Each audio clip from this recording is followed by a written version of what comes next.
ছিংগাপুৰৰ অসম এছ'চিয়েশ্যনৰ যিজন আগতে সম্পাদক আছিল তেওঁ আছিলে অভিমন্যু তালুকদাৰ আৰু তাৰ সভাপতি আছিলে ৱাজিদ বুলি এজন।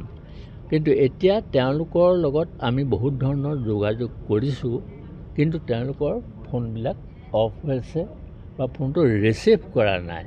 গতিকে উপায় নাপালে আমি যদি কিছুদিন বাট চাওঁ চৰকাৰে কি ব্যৱস্থা লয়, নহ'লে অসম সাহিত্য সভাই নিজাববীয়াকৈ তালৈ গৈ হ'লেও আমাৰ প্ৰতিনিধি দুই এজন গৈ হ'লেও তেওঁলোকক ইয়ালৈ মতাটো জৰুৰী বুলি আমি অনুভৱ কৰিছোঁ। কাৰণ তেওঁলোকক সম্পূৰ্ণ সুৰক্ষা অসম চৰকাৰে দিব। গতিকে তেওঁলোক আহি তদন্ত প্ৰক্ৰিয়াত সৰ্বতোপ্ৰকাৰে সহায় সহযোগ কৰক।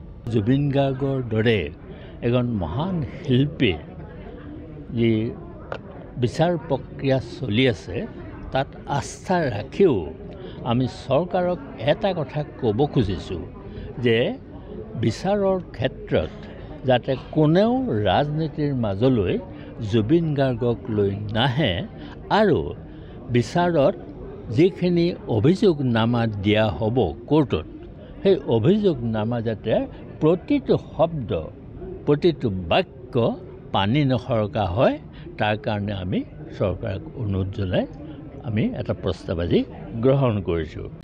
ছিংগাপুৰৰ অসম এছ'চিয়েশ্যনৰ যিজন আগতে সম্পাদক আছিল তেওঁ আছিলে অভিমন্যু তালুকদাৰ আৰু তাৰ সভাপতি আছিলে ৱাজিদ বুলি এজন।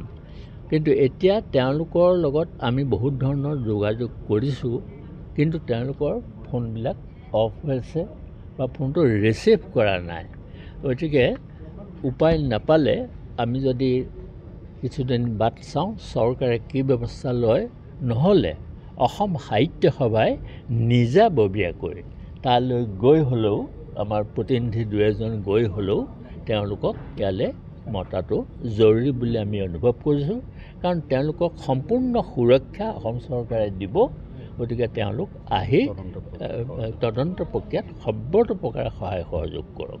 জুবিন গাৰ্গৰ দৰে এজন মহান শিল্পীৰ যি বিচাৰ প্ৰক্ৰিয়া চলি আছে তাত আস্থা ৰাখিও আমি চৰকাৰক এটা কথা ক'ব খুজিছোঁ যে বিচাৰৰ ক্ষেত্ৰত যাতে কোনেও ৰাজনীতিৰ মাজলৈ জুবিন গাৰ্গক লৈ নাহে আৰু বিচাৰত যিখিনি অভিযোগনামা দিয়া হ'ব কোৰ্টত, সেই অভিযোগনামা যাতে প্ৰতিটো শব্দ প্ৰতিটো বাক্য পানী নসৰকা হয়, তাৰ কাৰণে আমি চৰকাৰক অনুৰোধ জনাই আমি এটা প্ৰস্তাৱ আজি গ্ৰহণ কৰিছোঁ।